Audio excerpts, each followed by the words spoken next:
This is an image of something called M87. M stands for Messier. And Messier was an astronomer who was very interested in finding comets. But he didn't want to find duds, he didn't want to find false alarms. This is one of them. And you can see why, if you were looking at something like that in a small telescope, you might think it was a comet.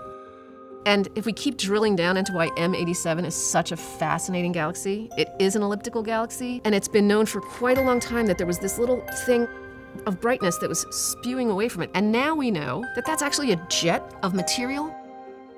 When Hubble was launched, we had really good clues that galaxies probably had black holes at their centers. So M87 does indeed have a very massive, supermassive black hole at its core on the 2 to 3 billion times solar mass level, and that's a very massive, supermassive black hole. But it's also active. Why?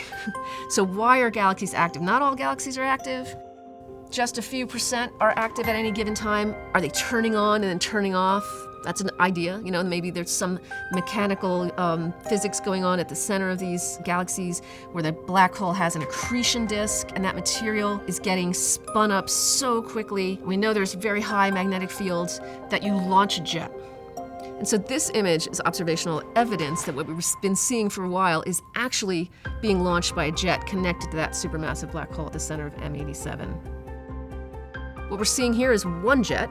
So we can assume that this material here that's making up the bulk of M87's huge stellar population is obscuring the other jet. In order to get a jet like that, you need a magnetic field to accelerate particles. And you also need a source of charged particles. So that means that you need, near the core of that galaxy, a disk of material, and that disk of material needs to be spewing in towards the black hole. It's got a huge amount of gravity. It's gonna suck stuff in. And when it gets close enough, it starts to accelerate those particles to ever increasing rates and then spews them out along magnetic field lines. We've got lots of particles and they are being accelerated at nearly the speed of light. The actual connection between having a supermassive black hole, an accretion disk, and launching a jet is still one of the mysteries of high energy astrophysics. How does that get launched? What is the actual physics between the black hole, the disk, and that jet?